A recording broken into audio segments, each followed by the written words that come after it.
Today we're talking awareness. Musicians often use the lofty platforms that they have and their voices to bring awareness to a variety of causes. That's what we're talking about today. So stay tuned.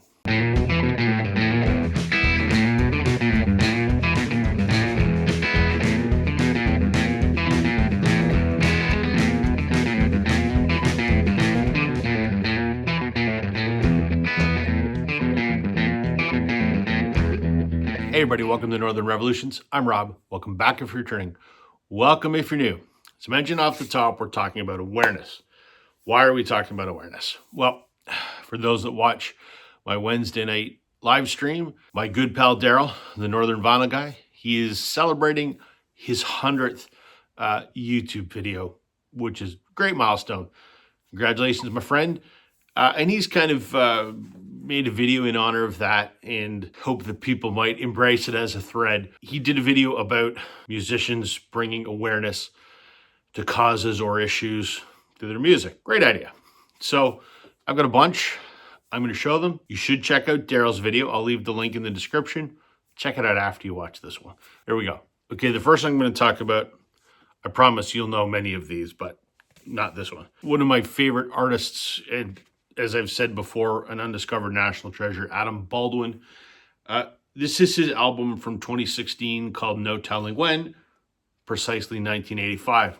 It's a good rock record. There is a song on here called Rehtaeh, and it is written in memory of a young girl named Rehtaeh Parsons. Now, this song was written to sort of tell Rehtaeh's story and bring awareness to cyberbullying and suicide. The nuts and bolts of the story: Rehtaeh was a young girl in, I want to say Nova Scotia. I want to say a little over 10 years ago now. I guess it was a fairly big news story in the area then. We didn't hear about it here in Ontario, but she was 16 years old and was the victim of some cyberbullying. And rather than seek the help she needed, or maybe her family wasn't aware that she was going through this, she took her own life. Absolutely tragic story. Adam wrote this song. The version on the record here is a rock song, but it's still pretty poignant. I've seen him do it with just solo and acoustic guitar, and it's just heartbreaking. So suicide prevention, cyberbullying prevention, the song Rehtaeh. There are some great versions of Adam playing versions of this live. I'm going to link them in the description. Powerful stuff.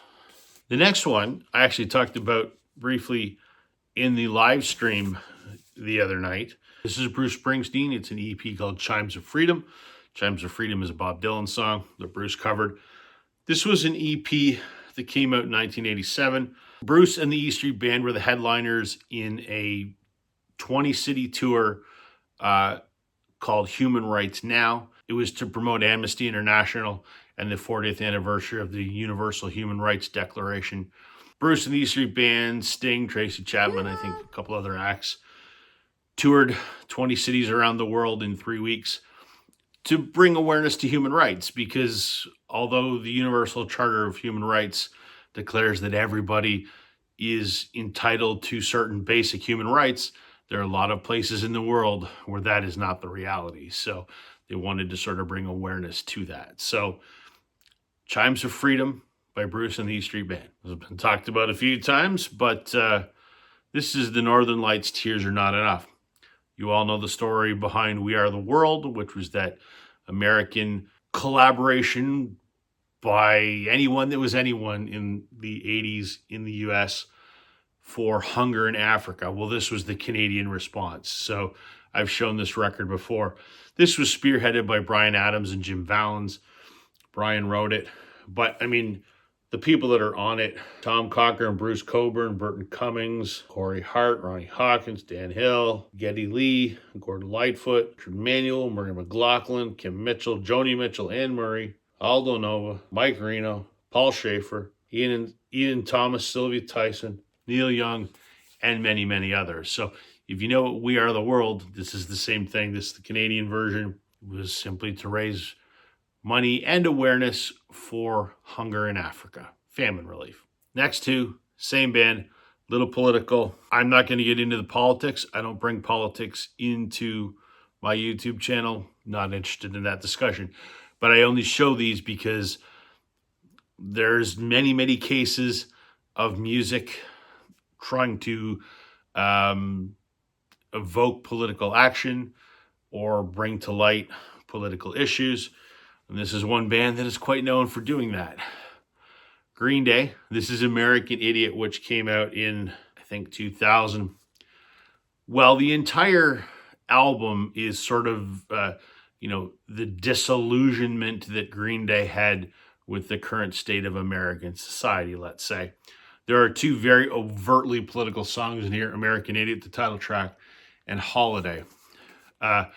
American Idiot is sort of a critique of the media and how the media is sort of brainwashing the masses, but also has sort of diverged from reporting the news to being more reality television. And Billy Joe Armstrong has said, when he saw the Desert Storm invasion and reporters were in the tanks with the troops covering it, he kind of said, this isn't news, this is sensationalism. So it's kind of his critique of that.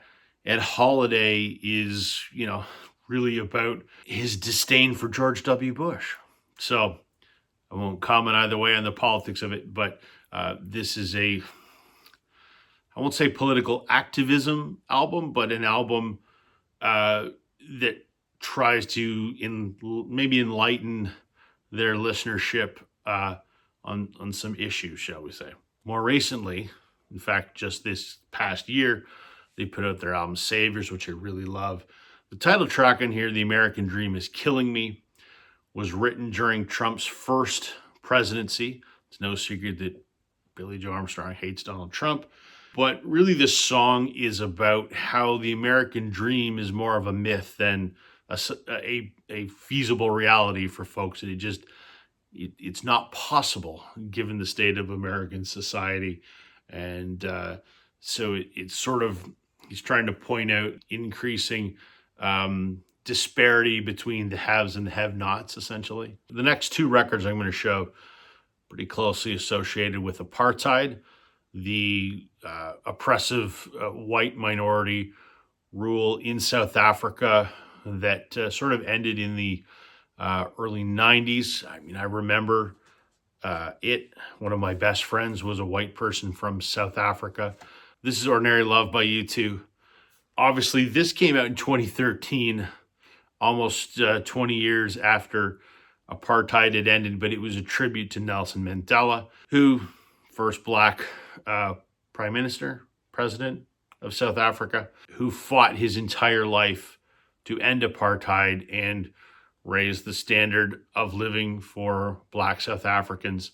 So while this doesn't bring awareness to the cause, because, apartheid had ended, I'm sure the living conditions for black South Africans was still not on par with white South Africans.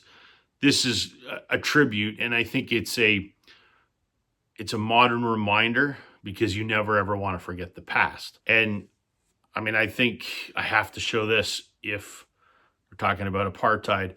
Rodriguez' Cold Fact, while not about apartheid or about the black condition or about the white condition in South Africa, this album was embraced by white South Africans who were lobbying to end apartheid. There was a big white movement to bring about equality. White people that said this isn't right. And they sort of took that song and embraced it. It sort of became their anthem, I suppose. So a song that resonated with a lot of folks, and I think will forever be associated with this amazing record. And by the way, this is a South African first pressing. Okay, a couple more here. Creedence Clearwater Revival. This was an album that features the song Fortunate Son, which is a protest song. It is an anti-Vietnam War song, a song about the opposition to the draft. Fogerty was a big anti-Vietnam advocate. So this is a song that is forever sort of tied to that anti-war movement and is used in countless movies about Vietnam. So Fortunate Son by Creedence. an issue that is increasingly more front and center now than when this album was recorded in the 70s, the environment. Obviously, that is maybe the top issue, one might argue. There's a song on here called The Last Resort that Henley wrote. It's sort of his epic, if you will, about environmental destruction.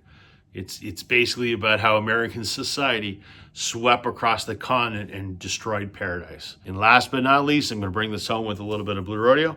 They have several songs about causes, but I will show this one. This is their album Lost Together from 1992.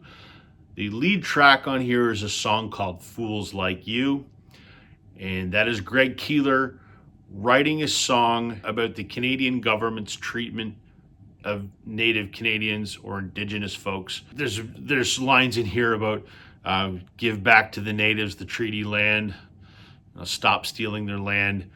It's really about pushing the government to right the wrongs, I guess, that were done in the treaties 150 years ago. This was really before the Truth and Reconciliation movement that is fairly prominent these days. So Native Rights, Fools Like You by Blue Rodeo. Here you go, Darryl. There's some causes. I'm sure there's many, many others. If you think of any, drop some notes in the comments or make your own video and support my good friend Darryl at Northern Vinyl Guy. Happy anniversary, my friend, or happy milestone, or whatever that is. That's everything for me today, everybody. Thank you for watching. Catch you on the flip side.